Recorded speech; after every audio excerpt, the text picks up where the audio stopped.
देखिए, आज अनुराधाचार्य ने व्यास गद्दी को शर्मसार कर दिया है। मातृ शक्ति के खिलाफ उसने ऐसे बयान दिए हैं कि सभी मातृ शक्तियों में बहुत भारी उबाल है।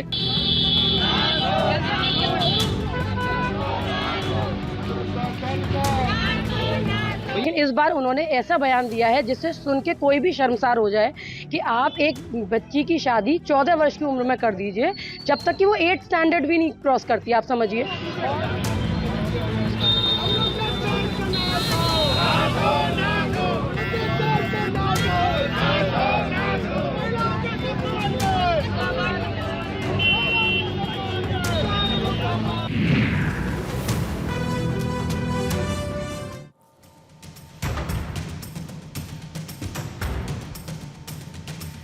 नमस्कार, आप सभी का स्वागत है भारत 24 पर। मैं हूं आपके साथ पूर्णिमा मिश्रा। शाम के 6 बज चुके हैं और वक्त है दहाड़ का। कथावाचक अनिरुद्धाचार्य महिलाओं को लेकर टिप्पणी उनकी तरफ से टिप्पणी की गई, जिसके बाद वो विवाद में फंस गए हैं क्योंकि उन्होंने अविवाहित लड़कियों के चरित्र पर सवाल उठा दिया।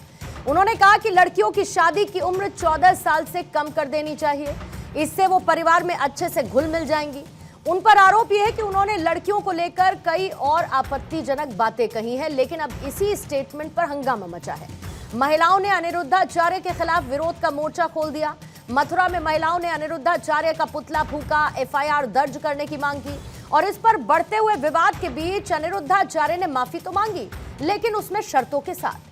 अनिरुद्धाचार्य का मानना है कि महिलाओं पर जैसी टिप्पणी उन्होंने की वो सही है, लेकिन कुछ लोगों ने AI की मदद से काट छांट करते हुए उसे महिलाओं के खिलाफ बना दिया। आज इसी मुद्दे पर चर्चा करेंगे।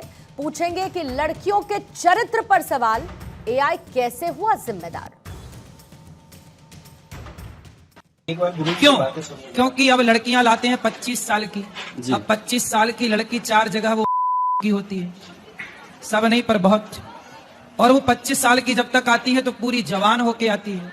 जब जवान होके आएगी तो स्वाभाविक है कि वो अपनी जवानी कहीं ना कहीं तो वो उसकी जवानी फिसल जाएगी। आजकल कुछ लड़कियां, अब देखो मेरी वीडियो से कुछ शब्द हटा दिया, जब कुछ शब्द हटा दिया तो सीधी बात रह गई कि लड़कियों को बुरा कह दिया गया। तो कुछ शब्द यदि आप हमारे हटा देंगे वीडियो से तो वो तो सारी लड़कियां खराब के लिए वीडियो तैयार हो जाएगी, फिर लोग उसको गलत यूज कर सकते हैं।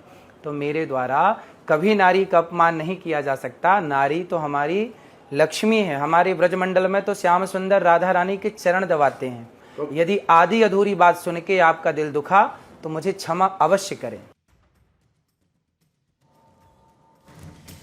तो आइए दहाड़ की चर्चा शुरू करने से पहले सवालों का जिक्र करती हूं, जिसके इर्द गिर्द चर्चा बढ़ेगी आगे। पहला सवाल यही रहेगा, नारी पर बदजुबानी, कथावाचक की कैसी वाणी, अनिरुद्धाचार्य का झोल, लड़कियों पर विवादित बोल, फ्लो में भूले मर्यादा, अब माफी से चलेगा काम, लड़कियों के चरित्र पर सवाल, AI कैसे हुआ जिम्मेदार, अनिरुद्धाचार्य के कैसे वचन, कम उम्र में शादी का समर्थन।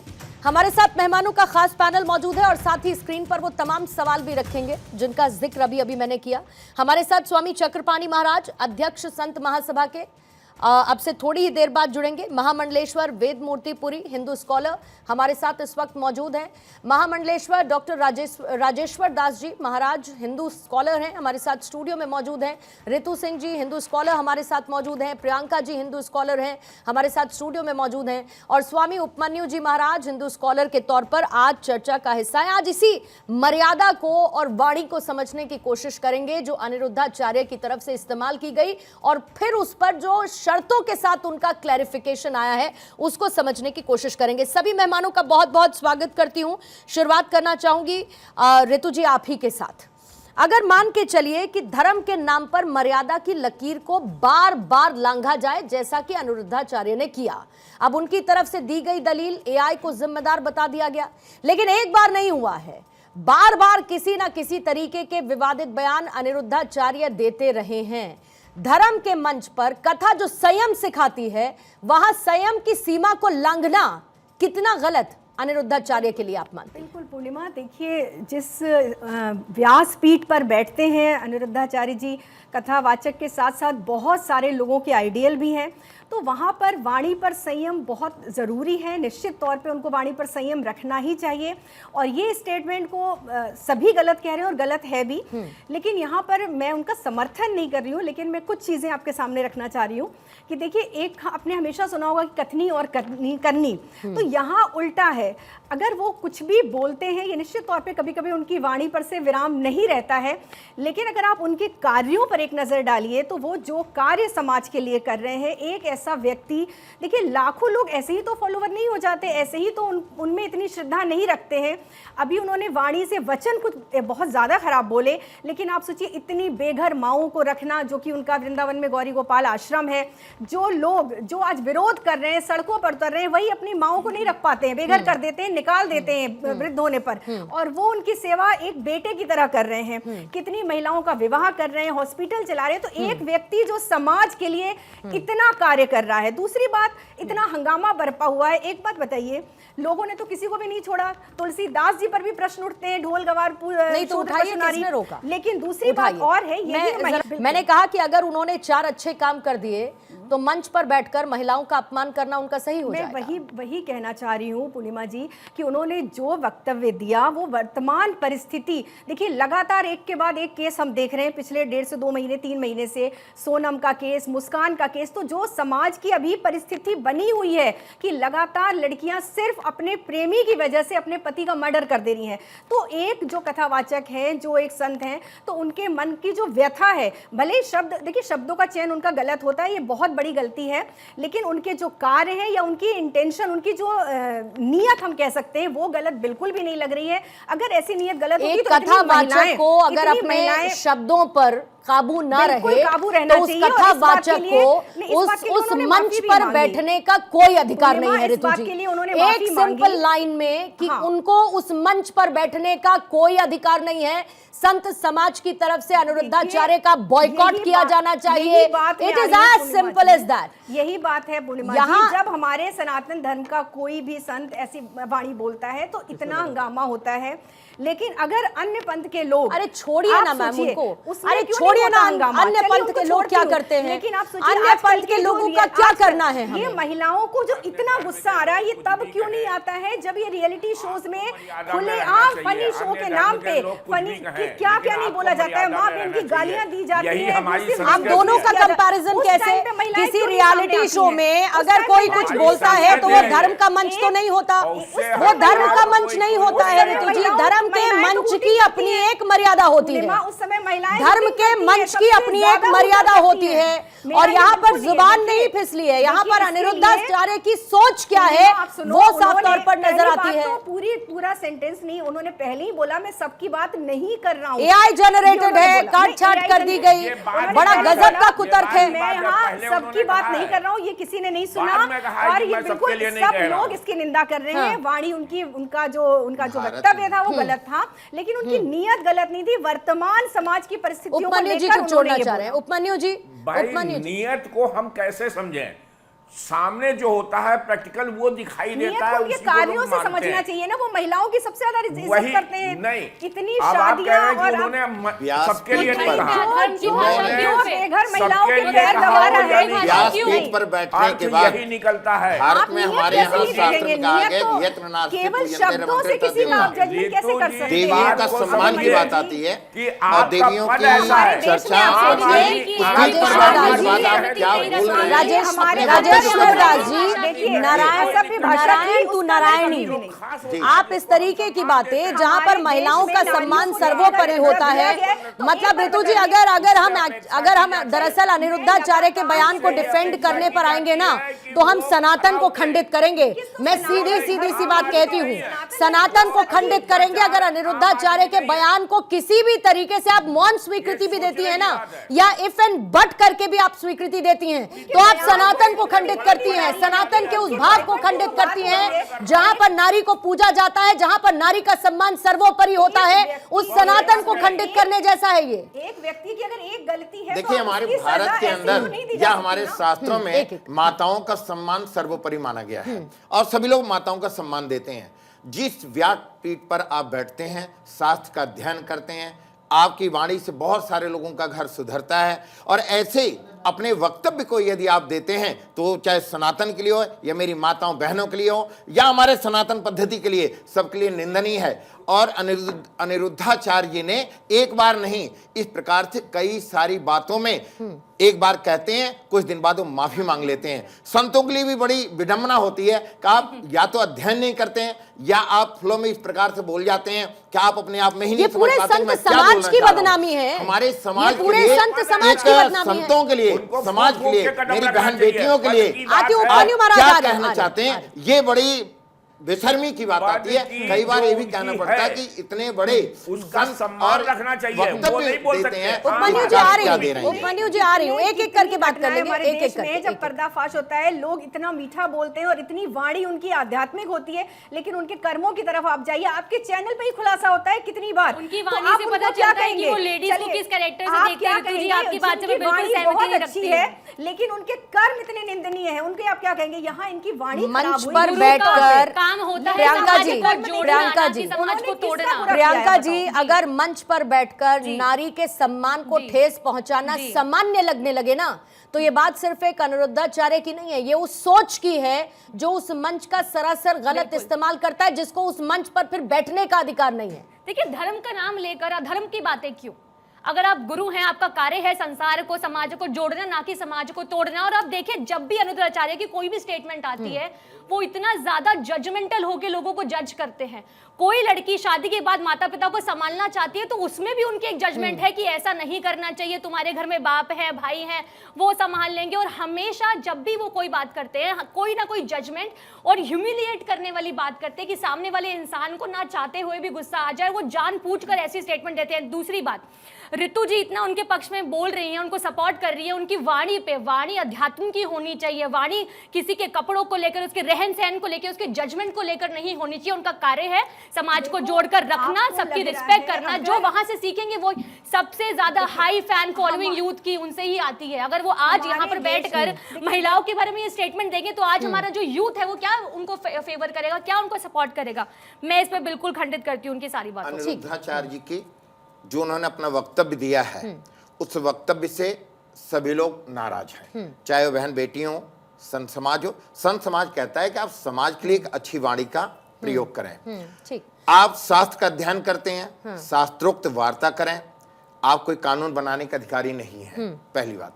दूसरी बात कि आप अपने को हाईलाइट करने के लिए, आप जो अच्छे कार्य करते हैं सभी लोग उसकी सराहना करते हैं, जो आप गलत कार्य करेंगे चाहे तो आपका कैसा भी हो, ये भी तो हाईलाइट करने की कोशिश हो सकती है। अपनी बात को राजेश्वर दास जी आप पूरा कीजिएगा, फिर उसके बाद चक्रपाणी महाराज आपके पास आती हूँ, उपमन्यु महाराज आपके पास भी, और वेदमूर्ति जी आपके तो मैं कह रहा था कि व्यासपीठ पर विद्यमान अनिरुद्धाचार्य जी जो अच्छे कार्य करते हैं सभी लोग उसकी सराहना करते हैं, परंतु समय समय अपनी वाणी से वो फिसल जाते हैं, या ओवर स्मार्ट होने लगते हैं, या अत्यधिक अपने आप को और हाईलाइट करना चाहते हैं।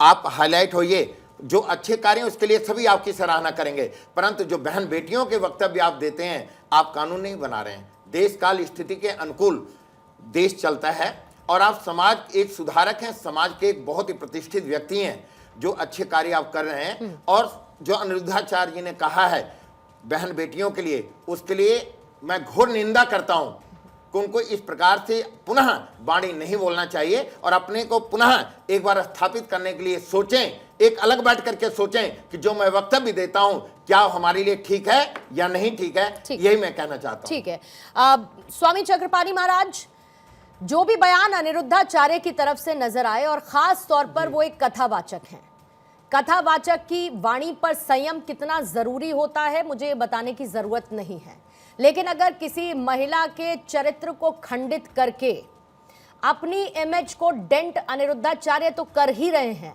लेकिन सनातन की, धर्म की, उसके चरित्र को खंडित करने की भी ये एक कोशिश है। और क्या सिर्फ निंदा करने से संत समाज की तरफ से काम चल जाएगा? आवाज नहीं आ रहा। चक्रपाणी महाराज जी, आवाज आ रही है?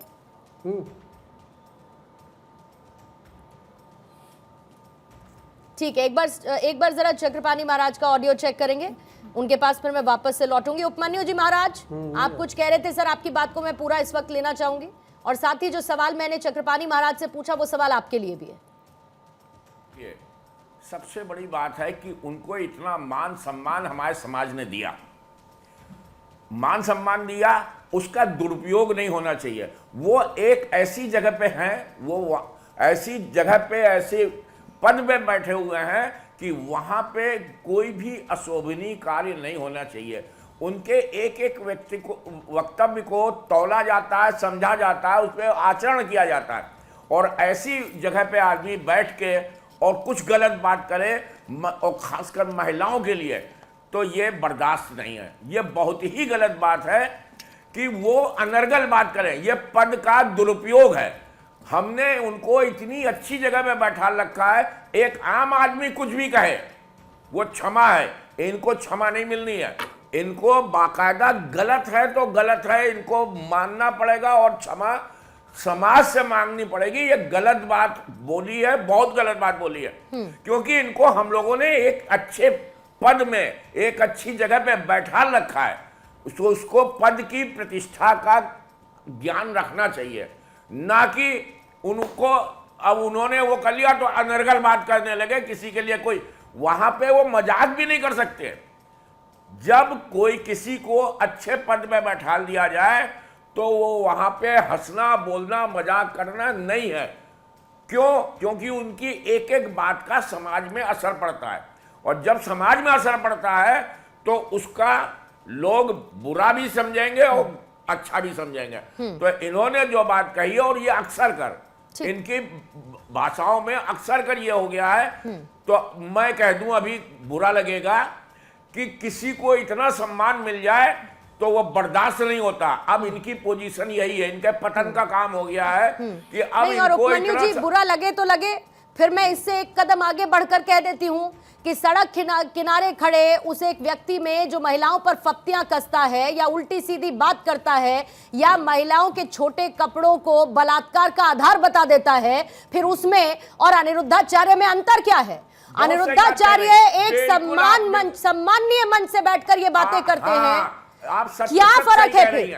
आप बहुत सही कह रही हैं कि इनको इनका पद जो है, दूसरा आम आदमी कहे कोई दिक्कत नहीं है, इनको इस पद में बैठा रखा है तो अब ये दुरुपयोग कर रहे हैं, एक बात, और इनको बर्दाश्त नहीं। बहुत लोगों को कहते हैं ना कि ज्यादा घी बर्दाश्त नहीं होता, तो ये वही व्यक्ति है, इनको ज्यादा घी एक बार जल्दी से मैं वेद मूर्ति जी आपके पास, चक्रपाणी महाराज में आपके पास मेरी बात पूरी होने दीजिए। ठीक है वेद मूर्ति जी, वेद मूर्ति जी कहा है, बहुत बार कहा है। ठीक है सर, वेद मूर्ति जी, धर्म में नारी तू नारायणी कहा जाता है, जहां पर नारी का सम्मान उल्लेखनीय है, नारी का सम्मान धर्म में करने की बात की जाती है, लेकिन धर्म के मंच से ही महिलाओं का अपमान करना, क्या ये वेद विरुद्ध आचरण नहीं है जो अनिरुद्धाचार्य ने किया? और अगर हां तो क्या होना चाहिए इनके खिलाफ?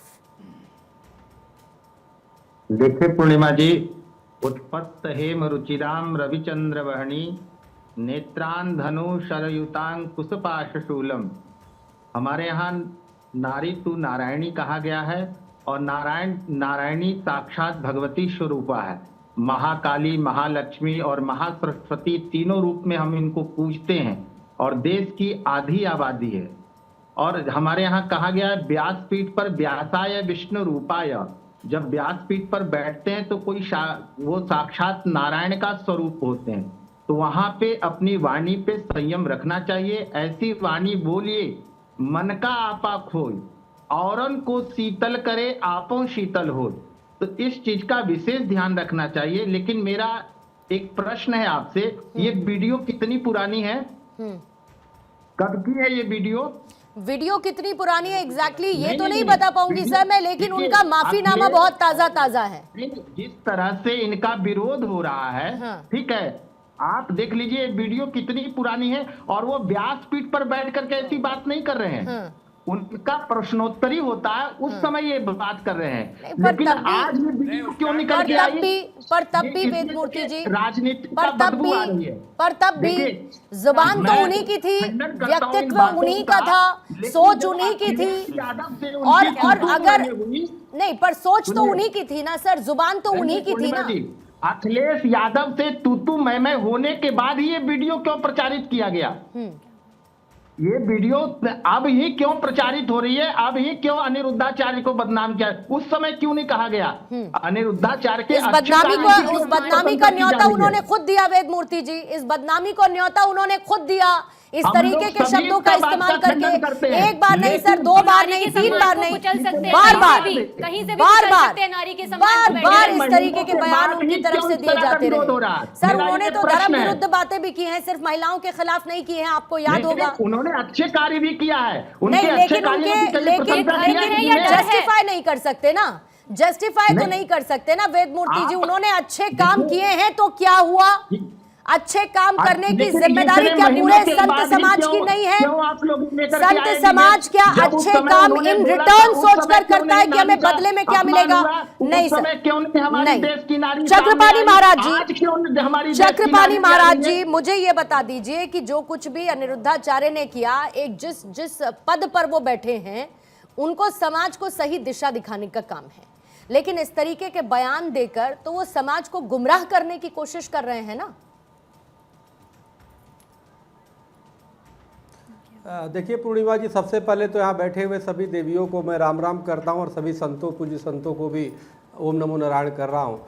और देखिए निश्चित रूप से देखिए अभी पूज्य महाराज जी ने बिल्कुल ठीक कहा कि ऐसी बाणी बोलिए मन का आपा खोए, लेकिन समस्या ये हो गई आज सोशल मीडिया से उत्पन्न अधिकतर लोगों की अब ये सिद्धांत हो गई है कि ऐसी बाणी बोलिए कि खूब वायरल होए, और उस वायरल के चक्कर में ऐसी तैसी करा दे रहे हैं। समस्या ये है, आप अच्छे काम कर रहे हो, बहुत अच्छी बात है, करने भी चाहिए, खूब सेवा कर रहे हो, लेकिन किसी को अधिकार नहीं है कि जनरलाइज बेटियों पे, जो हमारी बेटियों का सबसे ज़्यादा सम्मान हमारे सनातन धर्म में है, उसके तिलक लगाया हुआ व्यक्ति, उसके चोटी रखा हुआ व्यक्ति, रुद्राक्ष पहना हुआ व्यक्ति, ऐसे वो भी हमारे कृष्ण जी की नगरी से ऐसे बोले तो ये ठीक बात नहीं है। हमें लगता है, और एक बार होता है तो समझ में आता है, जब बार बार होने लगे तो कहीं ना कहीं ये मानसिक खराबी है और ये ठीक बात नहीं है। हर व्यक्ति अच्छे कामों की वो करता है, सनातन का काम कर रहे हो अच्छी बात है, लेकिन बार बार ऐसी सोशल मीडिया के माध्यम से जनरलाइज तुमने कर दिया, आपने सभी बेटियों को बोल दिया। अरे भाई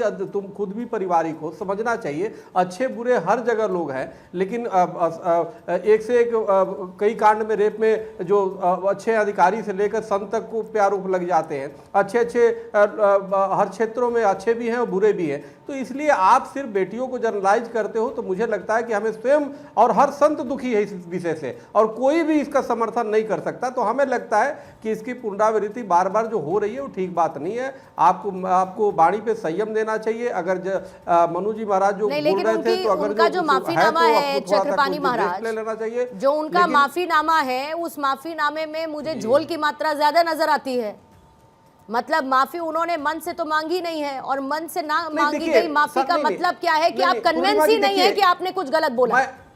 पूर्णिमा जी देखिए, पूर्णिमा जी समस्या ये है कि अब महिला आयोग में भी बात चली गई तो उनको सफाई देना है, लेकिन एक बात जरूर है कि बिल्कुल उनकी ये इच्छा नहीं होगी कि वो जानबूझ के सबको कर रहे हैं, लेकिन कहीं ना कहीं वो बोलने में वो जानबूझ करके ऐसे बोले जा रहे हैं, और बार बार ऐसी चीजें आ रही जो सभी यहाँ बैठे हुए विद्वज्जन लोग कह रहे हैं, तो निश्चित रूप से कई बार देखने को आ रही है जिसे बात का बतंगड़ बन रहा है। आपको ऐसी ही भाषा बोली, चक्रपाणी महाराज ने ठीक बोला, आप अध्ययन करिए, आप ऐसी भाषा बोले जिसमें सकारात्मक बातें जाए। सस्ती पॉपुलैरिटी घटिया बातें करके पाना बहुत लोगों के बारे में सुना था, लेकिन एक कथावाचक, एक संत समाज से ताल्लुक रखने वाला आदमी अगर उस सस्ती पॉपुलैरिटी को पाने के लिए घटिया बातें करके वायरल होना चाहे, तो ये तो सर जीरो टॉलरेंस वाली बात है ना।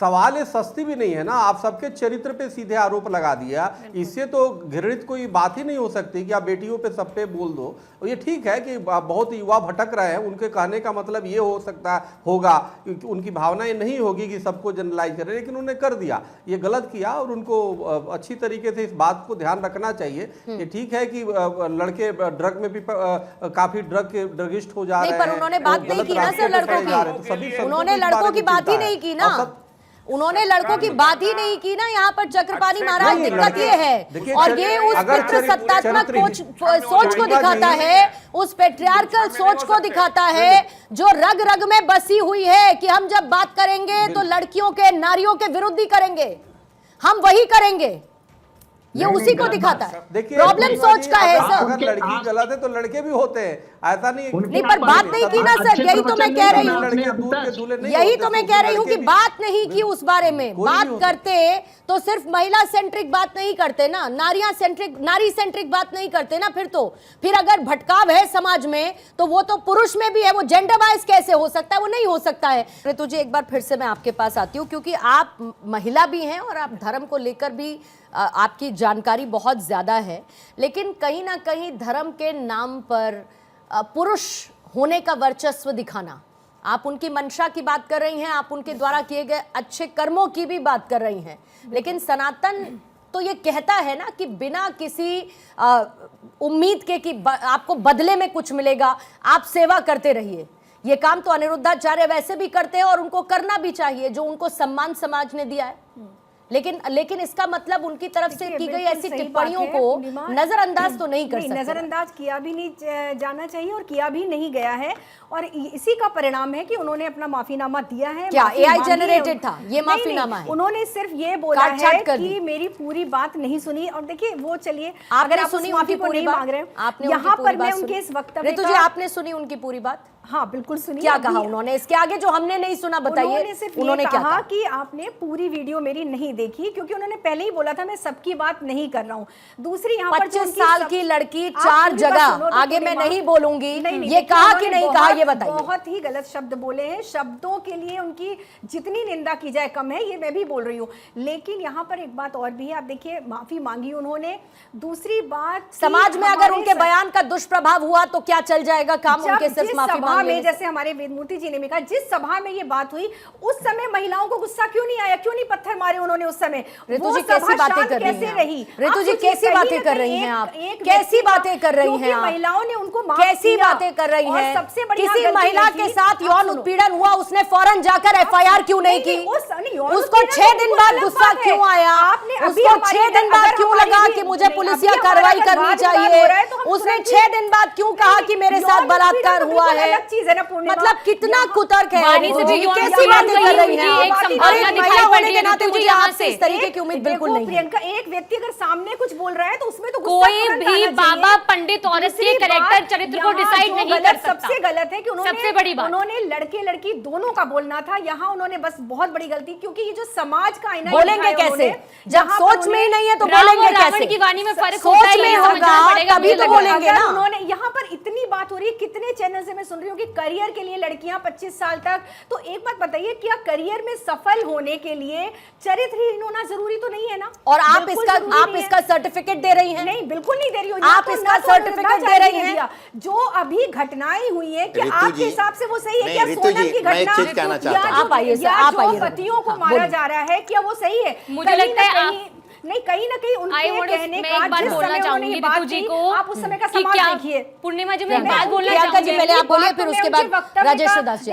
मैं एक बात बोलना चाहूंगी ऋतु जी। प्रियंका जी को और ऋतु जी को रखेंगे उनके जरा। व्यक्तित्व की बात ही नहीं हो रही। उनका जो वक्तव्य दिया वो निश्चित तौर पे गलत तो था। क्या एक बाबा और लेकिन पंडित उसकी औरत के सजा- चरित्र को डिसाइड कर सकता है बिल्कुल ऋतु जी? नहीं, कोई चरित्र कर को सकता decide है? नहीं कर वो सकता। कौन सी गद्दी पे चरित्र बैठा को है, तो वो कहाँ महिला- बैठा है, वो कहाँ बैठ के क्या महिला बात खुद ही करेगा, क्या वो decide बोल करेगी। सकता है? जो अभी राम और साल- रावण की वाणी में फर्क चलो, होना आप चाहिए। ये वो राम की बताइए, वाणी बोलना चाहिए, 100% रावण की वाणी नहीं महिलाओं बोलनी के विषय चाहिए। में बात तो नहीं ऐसे हुई तो है। ऐसे तो दूसरी मीराबाई पे भी बात, सवाल वो उठ जाने समाज चाहिए। ऐसे उनकी भूमिका जिस प्रकार से वो समाज औरतों के सुधारक ऊपर की है। सवाल उठा रहे हैं, मैं तो आपकी सवाल बात से तो बिल्कुल नहीं, भी तो इसका सहमति मतलब नहीं ये रखती। है कोई भी नहीं, बाबा नहीं, पंडित औरत का चरित्र डिसाइड इसका नहीं कर मतलब ये सकता। है कि आने वाले समय में ऋतु जी सुनिए, इसका मतलब ये है कि आने वाले समय में किसी भी धार्मिक मंच से, सुनिए, आप ये कह रही हैं कि आने वाले समय में किसी भी धार्मिक मंच से महिलाओं का अपमान अगर होता है तो हम उसको सही मान सकते हैं। सही की बात ही नहीं हम हो उसको रही है। फिर सही मान देखिए, सकते हैं। देखिए, कैसे यहाँ सही पर और गलत की बहुत बात नहीं है छोटी सी लाइन है, पूर्णिमा, ये यहाँ कैसे सही और गलत की बात नहीं है ऋतु जी? एक सिर्फ वक्तव्य के आधार ये पर लोगों को उनके बरगला सारे रहे हैं, कार्यों समाज को खराब कर रहे हैं और युवा पीढ़ी को भी खराब कर रहे सारे हैं। कार्यों को नहीं भूला जा सकता ना। देखिए पूर्णिमा जी, राजेश्वर जी, जो कोई गलत है तरीका उसके नहीं लिए हुआ। गलत है। अभी हमारे परम पूज्य महामंडलेश्वर वेद मूर्ति जी कह रहे थे कि भाई ये वीडियो कब का है। एक तो ये देखना कि भाई वीडियो ताजा है या आगे पीछे का है, पहली बात। दूसरी बात, जब आप किसी एक अच्छे मंच पर बैठते हैं या व्यासपीठ पर बैठते हैं तो आपको अपनी वाणी पर संयम रखना आवश्यक होता है, क्योंकि अगर आपकी वाणी फिसलती रहेगी तो आप समाज को सुधार नहीं सकते हैं। यदि एक व्यक्ति का एक बार वाणी फिसल जाए, 2 बार फिसल जाए तो क्षमा याचना किया जा सकता है, क्योंकि आप समाज में उस प्रतिष्ठित स्थान पर विराजमान है कि आपकी वाणी बार बार फिसलती है। अभी रितु जी बार बार एक ही बात कह रही हैं, अच्छे कार्य सभी कर रहे हैं, अच्छे कार्यों की सभी लोग सराहना कर रहे हैं, अच्छे कार्यों के लिए सब लोग आपकी बड़ाई करेंगे, परंतु एक टारगेट बहन बेटियों को या अपने को हाईलाइट करने के लिए, बहन बेटियों के लिए एक आप दे रहे हैं, एक स्थिति दे रहे हैं, ये आप डिसाइड नहीं कर सकते। नहीं तो अगर अच्छे काम है नहीं तो फिर तो ऐसी भी बात है ना, फिर तो ऐसी भी बात है ना। अरे आज सनातन विरोधी छोड़िए, सारे संत, मैं कह रही हूँ कि सनातन विरोधी छोड़िए, ये तो संविधान विरोधी भी है ना कि अगर आप किसी ऋतु जी जा रही है और उनकी सभा में ऋतु जी फिर तो सुनिए, फिर मेरी बात सुनिए, अगर ऐसा है ऋतु जी, अगर विद्वान ही अपनी वाणी को गलत कर देगा, यदि अनिरुद्धाचार्य एक बार गलती करेंगे, 2 बार करेंगे, बार बार गलती करते जा रहे हैं, इसका मतलब अगर किसी ने 4 अच्छे काम किए हैं और वो 7 खून कर देगा तो आप 7 खून भी माफ कर देंगे, आप 7 खून भी माफ कर देंगे। उपमन्यु महाराज जी मैं आपके पास आ रही हूँ, फिर वेद मूर्ति जी आप आइएगा। को मंच से माफी मांगना चाहिए और आगे से अपनी वाणी पर इतना संयम रखें, किसी भी बहन बेटी को या किसी भी नारी के लिए अपमानित शब्दों का प्रयोग ना करें। महिलाओं उनके लिए बहुत बड़ी बात है। महिलाओं की स्वतंत्रता, उनका निजी जीवन और उनकी चयनित व्यवस्था उनकी जिंदगी की धर्म के मंच से अगर तय होने लगे ऐसी घटिया भाषा में, तो ये सिर्फ सनातन विरोधी नहीं है, ये संविधान विरोधी भी है, जिसमें हर किसी को अधिकार है उसके हिसाब से जीने का। उपमन्यु जी को जरा राजेश्वर जी उपमन्यु जी को सुनेंगे, उपमन्यु जी को राजेश्वर जी उपमन्यु जी कुछ कह रहे हैं, 1 सेकंड उपमन्यु जी बात पूरी करें। हाँ, ये खाली सनातन विरोधी नहीं है, संविधान विरोधी भी है और मनुष्यता के लिए गलत बात है। ये कोई तरीका नहीं है कि हमने 10 अच्छे काम किए तो हम 2 बुरे काम कर सकते हैं और क्षमा है। नहीं बोला कि 14 क्षमा साल नहीं होनी चाहिए। नहीं, यहाँ तो बातों को कहीं मरोड़ा जा रहा है। क्षमा नहीं मिलनी चाहिए। 14 साल पहले हुआ करती थी, उन्होंने ये कब वो बोला? होते कौन है और के चरित्र पे टिप्पणी अच्छा उनकी करने बात वाले? सुन लीजिए, उपमन्यु जी की बात सुनिए, उन्होंने ये बोला होनी चाहिए, उन्होंने कहा होनी चाहिए, नहीं नहीं, किसी भी हालत में नहीं होना चाहिए। उसके बाद जो मैंने और कोट ये किया बार उन्होंने बार बोला कर कि रहे नहीं हैं बोला और लगातार कर रहे हैं। उसके बाद जो मैंने कोट किया उन्होंने बोला या नहीं बोला? बार बार 25 साल से पहले की लड़कियां 4 जगह उन्होंने बोला कि नहीं बोला? ये बताइए। और ये अपने पद का भर्त्सना होने से कुछ नहीं होता है, पहली बार नहीं बोला है उन्होंने ये तो ये सब। पता होना चाहिए कि वो किस गद्दी पे बैठकर ये बात कर रहे हैं। हम लोगों ने सम्मान दिया। स्वामी जी की, उपमन्यु जी की बात सुन, उपमन्यु जी की बात सुन लीजिए, उपमन्यु जी की, ऋतु जी 1 सेकंड, ऋतु जी 1 सेकंड, ऋतु जी 1 सेकंड, उपमन्यु जी बोलो 1 सेकंड, ऋतु जी 1 सेकंड। इतना ज्यादा मिल गया है इनको कि ये हजम ही नहीं कर पा रहे हैं और इन्होंने अपने वक्तव्य 1 बार दिया होता, 2 बार दिया होता, 3 बार, अब इनके अनर्गल वक्तव्य हमेशा आते रहे जा रहे हैं, लगातार आ रहे हैं, जो कि बहुत ही गलत बात है। ठीक है, किसी व्यक्ति ने अगर कुछ अच्छे काम किए हैं तो उसकी तारीफ होती है, लेकिन अगर गलत काम किए हैं तो उसकी भर्त्सना भी होती है, उसका दंड भी मिलता हमारी है, नारियों का सम्मान दिया गया है। दंड होता है। पुत्र 1 कुलों को तारता है, परंतु पुत्रियां हमारी 2 कुलों को तारती है। हमने जो कहा, देखिए ये विशुद्ध जो है वो राजनीति है और राजनीति से प्रेरित ये सब चीजें चल रही है। वो अखिलेश यादव से नहीं उलझते तो आज इस तरह का विषय नहीं आता। अखिलेश यादव से उलझने का परिणाम है कि आज जो है उनको बदनाम करने के लिए उनकी तो राजनीति पर ठीकरा फोड़ दे वेद मूर्ति जी, अगर वो राजनीति पर ठीकरा फोड़ दें, उसी समय डिबेट होती, राजनीति पर ठीकरा फोड़ दें, लेकिन अखिलेश यादव के उलझने के बाद ही क्यों ये वीडियो आई? तो राजनीति पर ठीकरा फोड़ दें। साधु बने बैठे हैं इसीलिए, क्योंकि वो सोशल मीडिया साधु बने बैठे हैं। साधु की वाणी है कहाँ, संत की वाणी है कहाँ, सोशल मीडिया के साधु बने नहीं, और जिस प्रकार की टिप्पणियां महाराज जी दे रहे हैं नहीं, और इसी सोशल मीडिया से उनको पॉपुलैरिटी मिली। गद्दी नहीं थी, ऐसा समय नहीं था कि महिला के चरित्र के बारे में कुछ भी कह सकते हैं। वेद मूर्ति जी, इसी सोशल मीडिया से अनिरुद्धाचार्य को लगातार पॉपुलैरिटी मिली है, प्रसिद्धि मिली है इसी सोशल मीडिया से। तो अगर कुछ गलत बोलेंगे तो वो भी उस सोशल मीडिया पर आएगा कि नहीं आएगा?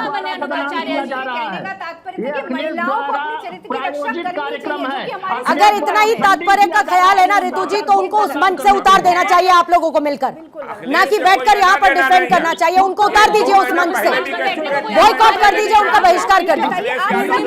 हमेशा जजमेंट पास करते हैं, वो ये नहीं कहते कि क्या है, वो हमेशा जजमेंट दे देते हैं आगे कि इसका कैरेक्टर ऐसा ही होगा, ये व्यक्ति ऐसा ही है। क्या कुछ महिलाओं की वजह से ऐसी घटनाएं नहीं आ रही हैं चक्रपाणी सामने? महाराज जी, चक्रपाणी महाराज, क्या धार्मिक आप अगर किसी धार्मिक जीवन से जुड़े हुए हैं, आपकी धार्मिक एक लोकप्रियता है, तो आपको जवाबदेही से हमें एक्सेप्शन के तौर पर मान लेना चाहिए? नहीं हो सकता ना ऐसा। एक समाज है, एक जीवन है, आपकी पॉपुलैरिटी है, आपकी मान्यता है, आपका सम्मान है। अगर आप उसका भी ख्याल नहीं रख सकते तो कोई अधिकार नहीं है उस कुर्सी पर बैठने का, उस मंच पर बैठने का। बिल्कुल पूर्णिमा जी, देखिए मन को बस में तो कहा गया, लेकिन उससे ज़्यादा जो है वाणी को संयम रखना बहुत ज़रूरी है।